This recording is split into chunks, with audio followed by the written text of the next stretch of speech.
Ce soir au téléjournal, il ne manquera pas un des spectacles cette fin de semaine. Le chanteur américain de musique country Garth Brooks est de passage à Regina en plus du 50e Folk Festival.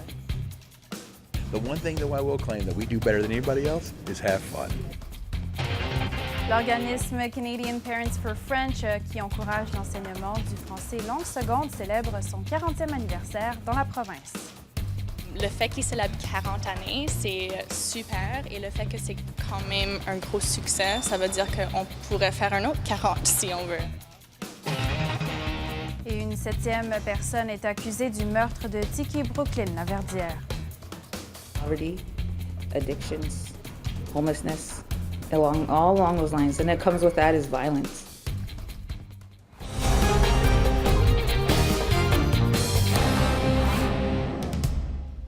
Mesdames, Messieurs, bon vendredi. Les amateurs de musique dans la province auront le droit à toute une fin de semaine avec la présentation de 2 événements majeurs. On rejoint Charles Lalande qui est au Centre Brent. Charles, eh bien, on est à un peu plus d'une heure de la performance du chanteur américain Garth Brooks et l'ambiance, on le voit derrière vous, beaucoup de personnes, c'est électrisant. Oui, justement, les portes viennent tout juste d'ouvrir, donc les gens sont très impatients de rentrer à l'intérieur du Stade Mosaïque de Regina pour cette grosse soirée country.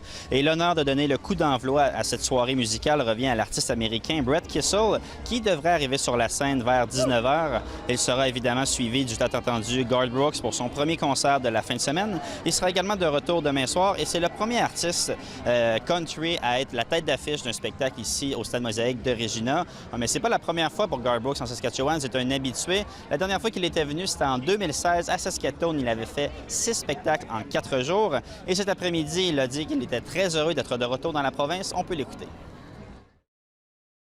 I just love the people. I love the reaction. I love the time that we get here. Same band and crew, has been forever. And when they heard we were coming up here and actually starting the very first Canadian gig we would do was here, they applauded. Because this is one of those places you just want to keep coming back to. Et Charles, un peu plus tôt, juste avant qu'on entre en ondes, vous avez eu le droit à une averse de pluie. Puis là aussi, on annonce de la pluie et des orages vers 20 h pendant le spectacle. Alors, on va espérer que bien, ça ne sera pas comme ça, comme le festival Country Thunder qui a aussi eu le droit à des vents, de la pluie et du tonnerre. Mais maintenant, on va parler d'un autre événement d'envergure, celui bien du Folk Festival de Regina. Oui, en fait, c'est une année bien spéciale pour le Folk Fest qui célèbre ses 50 ans. Évidemment, les organisateurs ont eu à rivaliser avec la présence de Garth Brooks. Lorsque la nouvelle est tombée en mai dernier, les organisateurs ont dit accueillir la nouvelle avec positivisme et même que ça n'a pas nuit du tout à la vente des billets. Bien au contraire, on peut écouter Sandra Butel. Bien, c'est l'inverse. En fait, c'est notre 50e. Il y a beaucoup de monde qui sont intéressés parce qu'on fête les 50 ans et on a vendu plus de billets que l'année précédente. Alors, on est bien. Et on en a parlé plus tôt cette semaine. Regina accueille aussi la Coupe Baseball Canada qui regroupe les 10 équipes provinciales du pays. Et avec la fin de semaine, raison d'engendrer des retombées économiques très importantes, surtout dans l'industrie hôtelière, car déjà plusieurs hôtels affichent complet. Et ceux qui ont quelques chambres de disponibles encore ont augmenté les prix de quelques dizaines de dollars. Voilà, toute une programmation, Charles, pour cette fin de semaine. On voit les gens qui ont beaucoup de plaisir. Oui. Bonne soirée. Oui, les gens veulent être ici, comme on peut voir. Les gens veulent être dans la caméra. Merci, Charles. L'organisme Canadian We Parents for French, qui fait la promotion de l'enseignement du français langue seconde, bien célèbre son 40e anniversaire en Saskatchewan. Or, selon les données du dernier recensement, eh bien, seulement 5 des Saskatchewanais ont une certaine connaissance du français. Ma collègue Gabrielle Proulx est allée à la rencontre d'une enseignante en immersion à Saskatoon qui considère que bien, l'organisme fait tout de même une différence sur le terrain. Aujourd'hui, donc, l'organisme Canadian Parents for French célèbre son 40e anniversaire en Saskatchewan. Qu'est-ce que leur présence signifie pour la promotion de la langue française dans la province? Bien, justement, 40 ans, c'est vraiment longtemps. Alors, félicitations à eux. Je dirais que pour nous, on fait toujours un concours avec eux. Ils ont ce qu'on appelle concours oratoire, qui permet aux élèves d'écrire un discours et ensuite de l'apprendre par cœur et de le présenter en avant du monde. Et ça a toujours été une tradition à notre école et je pense la majorité des écoles en immersion ici à Saskatoon. Alors, le fait qu'ils célèbrent 40 années, c'est super et le fait que c'est quand même un gros succès, ça veut dire qu'on pourrait faire un autre 40 si on veut. Alors, félicitations à eux. Mais quand même, bon, vous enseignez le français à l'école d'immersion Cardinal Léger. Et selon le dernier recensement de Statistique Canada, on observe que seulement 5 de la population en Saskatchewan ont une connaissance du français. Qu'est-ce que ça représente pour vous, ce chiffre-là? Je veux dire, j'espère qu'à chaque année, ça va grandir. Je sais qu'en tant qu'enseignante, déjà là, je fais ma part. J'essaie de donner des idées à mes élèves, d'écouter de la musique, de regarder des vidéos et de vraiment non seulement dire qu'ils puissent parler une autre langue, mais peut-être même essayer de s'identifier dans la culture francophone pour que justement, peut-être qu'eux, ils vont continuer à apprendre la langue et continuer à peut-être vouloir faire un voyage, rencontrer quelqu'un qui parle en français, on ne sait pas. Mais éventuellement, je pense qu'on espère que le nombre va grandir. C'est aussi un peu de dire que le français, ça peut être quelque chose de cool, que c'est pas seulement dans les classes qu'on parle français. Oh, exactement. Je veux dire, justement, ma vie est complètement en français. Mes parents sont francophones, mon fiancé est francophone, alors ma vie est complètement en français. Et de montrer ça à mes élèves et de dire, « Hey, regarde, je vis à Saskatoon, une place majoritairement anglophone, et que je vis ma vie en français, c'est possible. » Et je pense que les élèves voient ça comme, « Wow! Cool! Like, je veux continuer à parler en français. » So, j'espère que pour eux, ils puissent me voir comme une sorte de modèle ou quelque chose comme ça, oui.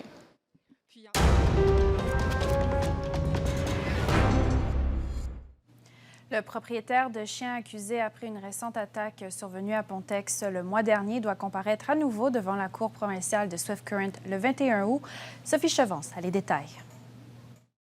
Le propriétaire de chiens soupçonné d'avoir attaqué une adolescente à Pontex le 5 juillet était convoqué à la Cour provinciale de Swift Current ce mercredi, mais l'audience a été reportée.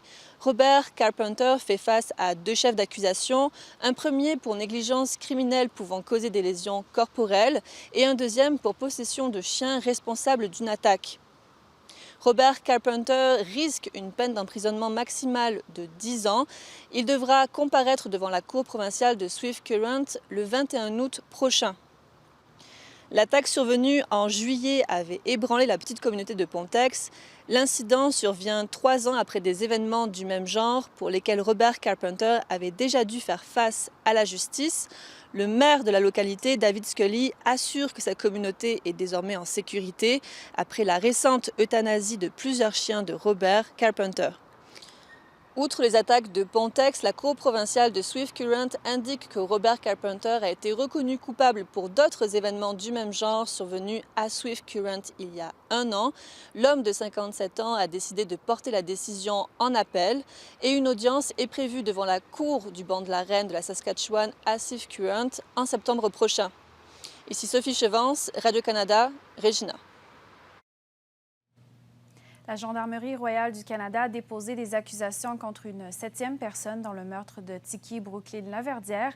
Nikita Sandracook fait maintenant l'objet d'un mandat d'arrestation pan-canadien. Voici les explications de Grégory Wilson.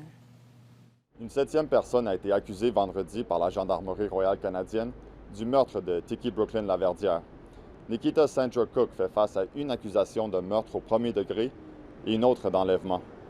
La GRC a émis un mandat d'arrestation pour retrouver la femme de 31 ans de la Première Nation Cree d'Onion Lake.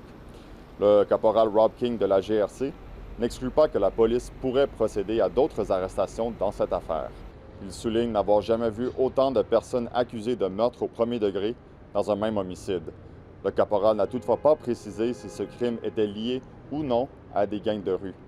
Selon une membre de Straight Up, qui est un organisme à Saskatoon, qui vient en aide aux anciens membres de gangs de rue, rien ne laisse pour l'instant entendre que ce meurtre est lié aux gangs de rue. Faith Eagle croit plutôt que c'est le résultat d'une série de mauvaises décisions lors d'une fête après des funérailles. People do party after that, and you don't make the right decisions being under the influence. And I was trying to look at it of what could have happened, but my perspective is addictions, drinking, wrong choices. Un expert en criminologie, Jean-Claude Bernheim, croit pour sa part que le nombre élevé d'accusés indique que des gens ont voulu protéger l'auteur du meurtre. Là, d'après les informations que j'ai vues, on dirait qu'il y a comme eu 2 temps faisant en sorte que des gens soient impliqués un certain temps après le meurtre. Donc, possiblement que tous ces gens-là ont été mêlés à l'affaire après en avoir été informés et voulant protéger quelqu'un ou l'auteur du meurtre, ont participé à camoufler de l'information. Des restes de Tiki Brooklyn Laverdière ont été retrouvés le mois dernier près de North Battleford. L'Edmontonienne de 25 ans se rendait à des funérailles lorsqu'elle avait été portée disparue en mai. Ici Gregory Wilson, Radio-Canada, Saskatoon.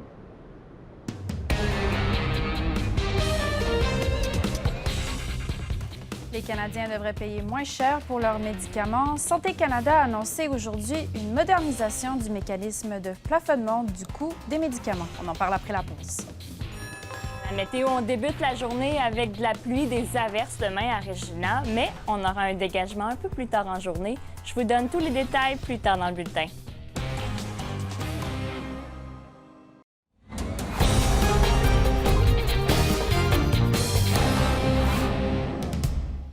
Ottawa apporte des modifications au règlement sur les médicaments brevetés afin de protéger les consommateurs contre les prix excessifs.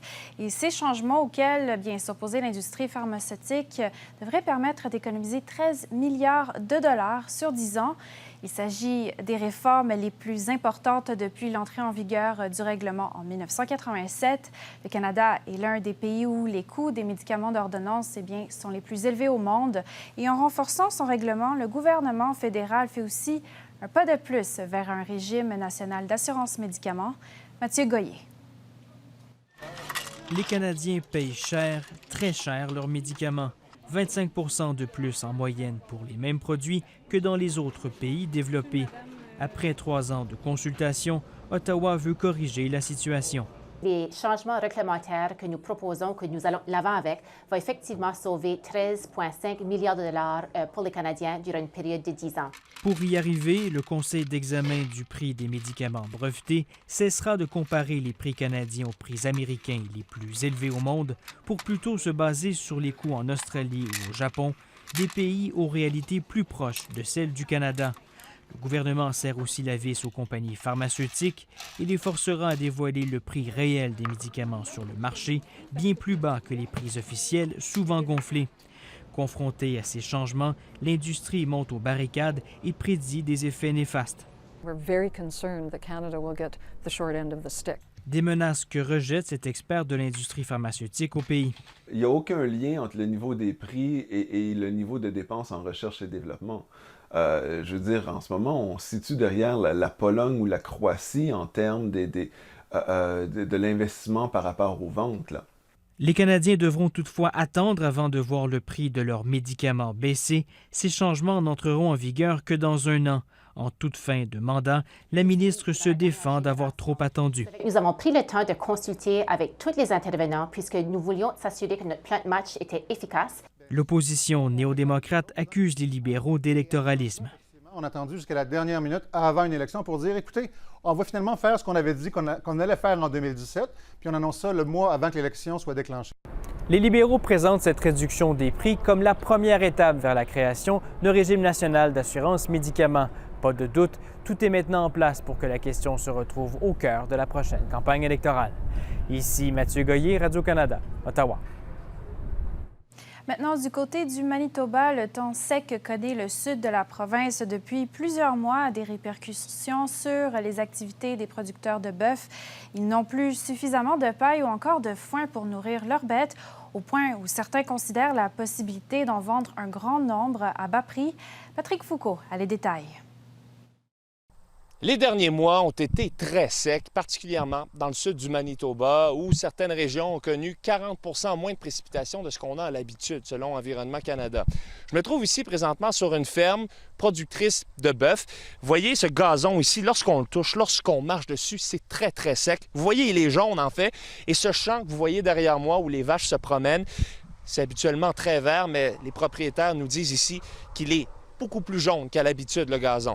La situation, les conséquences de ce temps sec, c'est qu'on n'a pas suffisamment de paille et de foin pour pouvoir nourrir le bœuf. C'est surtout l'industrie du bœuf présentement qui est durement touchée par cette situation avec le temps sec au Manitoba. On explique qu'on craint devoir se débarrasser ici à cette ferme de la moitié des 130 vaches qu'on possède ici. Si on doit se débarrasser des bœufs, ça pourrait mener à des conséquences financières considérables. C'est ce que craint la propriétaire ici, que je vais vous faire entendre, qui, elle, a été élevée dans l'agriculture, a travaillé dans ce domaine toute sa vie et n'a jamais vu une saison comme celle-ci. We have had different times where we've maybe had a little too much moisture. We were affected by the Lake Manitoba flooding. We've had droughts, tough times before, but it seems this time around it's just that much tougher because we are having a hard time accessing straw. Les producteurs de bœuf du Manitoba craignent que cette situation qu'on connaît présentement mène à une baisse des prix du bœuf, et ça, pas seulement au Manitoba, là, à l'échelle du pays. Il faut savoir qu'on est un des grands producteurs de bœuf au Canada, ici au Manitoba, un des plus grands exportateurs. Ce serait inévitable, surtout si cette saison continue à être autant sec. Écoutons encore une fois cette propriétaire de la ferme ici, qui est la vice-présidente de l'Association des producteurs de bœuf. If these cows drop drastically in price, tax deferral is nice, but the money I do get, it might take 4 or 5 of these cows to buy one back. And so this is not a very good situation, no matter how you look at it. La propriétaire ici explique que la situation est tellement critique qu'il est déjà trop tard. Il y aura assurément des pertes, il y aura assurément des décisions difficiles qui devront être prises. Et ce, dans un court laps de temps. On se donne jusqu'au mois de septembre, octobre, dans le but de prendre cette décision. Est-ce qu'on doit se débarrasser d'un grand nombre de bêtes ou non? Ici Patrick Foucault, Radio-Canada, près de Lake Francis, au Manitoba. C'est tout un soulagement pour Christian Lee Baxter. Après 8 mois derrière les barreaux en Syrie, l'homme de 44 ans a été libéré et il avait été arrêté en décembre près de la frontière avec le Liban, et c'est avec beaucoup d'émotion qu'il a remercié les autorités canadiennes et libanaises pour leur aide. Elisa Serret. Christian Lee Baxter n'y croyait simplement plus. I thought I would be there forever. Honestly, I didn't know if anyone knew if I was alive. Le Canadien de 44 ans, visiblement amaigri, vient d'être libéré après 8 mois de captivité en Syrie. Il s'y était rendu en novembre 2018, malgré l'avis du gouvernement canadien d'éviter tout voyage dans la région, en raison du conflit qui y fait rage depuis 2011, ayant causé la mort d'environ 500 000 personnes. C'est à la demande de l'ambassade canadienne que les autorités libanaises ont aidé à rendre la libération de l'homme possible, un geste qu'il n'est pas prêt d'oublier. I'd like to thank the Lebanese. You're welcome. Les autorités libanaises ne précisent pas les raisons exactes de l'emprisonnement de Christian Lee Baxter et ont tenu à remercier le gouvernement syrien pour sa coopération.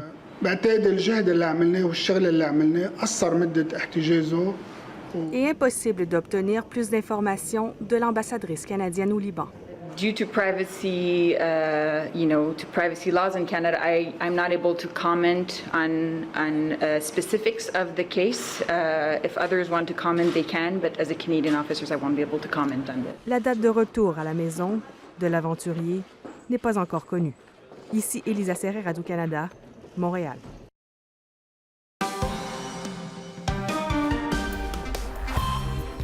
Après la pause, notre furteuse françaiscoise part à la rencontre du françaiscois Ousmane Ilbo Mahaman, un passionné de cinéma et de radio.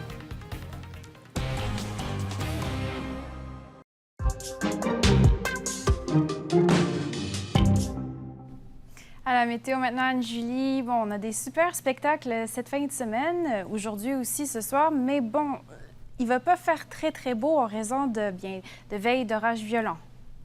Exactement. Malheureusement, on a des veilles d'orage violents en ce moment qui touchent Regina, donc c'est-à-dire qu'on pourrait avoir de fortes rafales. On parle quand même, pour les secteurs touchés, des rafales qui pourraient atteindre 90 km/h, de la grêle qui pourrait atteindre la taille d'un 25 sous. On parle de pluie torrentielle. En ce moment, vous voyez avertissement de chaleur, mais c'est pas du tout le cas, en fait. C'est de ma faute. On parle plus de veilles d'orage violents pour les secteurs de Regina, d'Estevan, ou même on parle d'avertissement d'orage violent pour Musha, donc une soirée malheureusement pas tout à fait à la hauteur de nos attentes. Comme on peut le voir ici, on a un peu d'action située dans le centre de la province, centre-sud, et qui font en sorte que oui, on pourrait avoir des orages. On parle de précipitations plus cette nuit quand même pour Regina, avec des minimums de 14 degrés, également des précipitations du côté de Musha avec 13 degrés. Là où on a des précipitations, on n'a pas de précipitations, mais plus de nuages dans le nord de la province. On a des nuages, des vents légers d'environ 20 km/h. C'est un peu plus frais dans votre secteur, somme toute. On aura 6 degrés seulement pour North Battleford, 8 degrés pour Saskatoon et 7 pour Prince-Albert. Maintenant, ces précipitations, sur une période de 24 heures, on pourrait quand même avoir 12 mm de pluie pour Regina. Donc, malheureusement, un samedi plutôt pluvieux qui s'amène pour la capitale. Comme on peut le voir demain matin, le gros de la pluie, ça va être demain matin. Plus la journée avance et plus ça se dégage. Donc, c'est la bonne nouvelle à ce niveau. On aura 20 degrés demain. C'est environ 6 degrés sous les normales de saison. La pluie devrait cesser vers le milieu de l'après-midi. Donc, somme toute, ça ne sera pas pluvieux toute la journée. On aura alternance de soleil et de nuages pour Saskatoon demain. Maintenant, plus on se trouve à l'ouest de la province, plus la pluie va cesser tôt en avant-midi. Donc, pour Swift Current, on aura du soleil quand même assez tôt dans la journée avec 20 degrés. On retrouve le soleil pour Musha vers environ 13 heures demain, ou des nuages du moins, avec 21 degrés. Et comme on peut le voir, c'est un tout autre scénario dans le nord de la province. On aura du soleil. Et pour les prochains jours, eh bien, on aura du soleil dimanche avec 22 degrés et on attend des averses lundi avec 15 degrés. On pourrait avoir entre 10 à 15 mm de pluie. Donc, au moins, on aura du soleil dimanche. Merci beaucoup, Anne-Julie. Exactement. Au revoir. Pour la deuxième année consécutive, la Fondation McMorris a fait appel à la crème du sport canadien en organisant un tournoi caritatif de balle molle à Regina. Et l'argent amassé ira à la Fondation Bon Départ de Canadian Tire, qui finance l'accès au sport pour des enfants dans le besoin. Depuis sa création en 2012, la Fondation McMorris a levé plus de 200 000 $ et le planchiste canadien médaillé d'or olympique Sébastien Touton souligne qu'il est important pour les athlètes de redonner aux enfants. Je pense que ça apporte plein de choses pour les enfants. Écoute, des fois dans la vie, tu as des phases difficiles. Je pense que le sport, ça te fait oublier ces moments-là. Au-delà de tout ça, je veux dire, te garder en forme, de montrer que toutes les personnes à un jeune âge peuvent participer. Des fois, tu ne penses pas que tu es nécessairement la personne la plus sportive, mais je veux dire, c'est des skills ou des choses que tu peux développer avec le temps. De donner la chance à tout le monde, c'est vraiment important. Il ne faut pas qu'il y ait de discrimination. Depuis 5 ans, Ousmane Ilbo Mahaman est la voix de CFRG 93,1 FM à Gravelbourg, mais le directeur de la radio communautaire est également un cinéphile averti. Notre furteuse françaiscoise Nicole Laverne-Smith nous présente son histoire. Il est 12h01 dans notre studio. Bienvenue sur les ondes de Prairie FM. Il est la voix de CFRG à Gravelbourg. Du sous-sol du Centre culturel Maillard, Ousmane Ilbo Mahaman, le directeur de la station, fait son travail avec passion. Mon premier souci d'abord maintenant, c'est de faire en sorte que la radio Prairie FM que j'ai pris devienne une radio vraiment écoutée dans tout le Saskatchewan. En plus de son dévouement à la radio communautaire, Ousmane est un cinéphile averti. J'ai écrit le premier livre sur le cinéma au Niger, sorti en 1990. Sa passion a commencé jeune. Il venait à ce cinéma quand il était petit dans sa ville natale de Zander, au Niger. Voici la salle de cinéma Étoile, dans laquelle j'ai vu mes premiers films, dans les années 70, aujourd'hui laissés à l'abandon. Au début, il était électricien, mais s'est rapidement tourné vers le journalisme. On a créé le premier journal indépendant du Niger. Lequel? Husky. Husky. Oui. Il a également créé à Niamey un festival international de cinéma appelé les Rencontres du cinéma africain de Niamey. J'ai arrêté en 2000. J'ai fait 4 éditions. Les 4 éditions ont toutes été financées par la coopération française et l'Union européenne. Et on n'avait pas de soutien politique. C'est ça le drame sur le plan culturel au Niger. On a toujours manqué de soutien. Il a décidé de poursuivre ses études en cinéma en France et ensuite à l'Université de Montréal pour commencer un doctorat en études cinématographiques. C'est son épouse qui l'a attiré à Gravelbourg. Elle a eu un poste en enseignement. Sans permis de travail, il a travaillé bénévolement à la radio pour 3 ans, pour ensuite devenir le directeur de la station. Aujourd'hui, avec les réseaux sociaux, on nous écoute. Avant, on peut faire 4-5 mois sans avoir une seule lettre d'invitation. Et aujourd'hui, on reçoit des gens qui nous invitent de venir couvrir leur événement. En 2018, il est retourné au Niger pour tenter de relancer un festival de films. Mais la volonté politique n'y était pas. Il a tout de même ramené avec lui des images et des entrevues captivantes. Son travail pour créer 2 documentaires avec ce matériel avance à grands pas. Ousmane sait trop bien le pouvoir du cinéma pour éduquer et changer le monde. Que ce soit la radio communautaire ou l'industrie cinématographique au Niger, il est motivé. Si j'arrive à sortir cette radio comment je vais dire, du trou dans lequel elle est, qu'elle soit une radio écoutée au niveau de la Saskatchewan, ce que je peux faire, ce que je fais ici, je peux le faire en Afrique pour sortir le cinéma nigérien de sa torpeur, si je peux dire, de sa léthargie.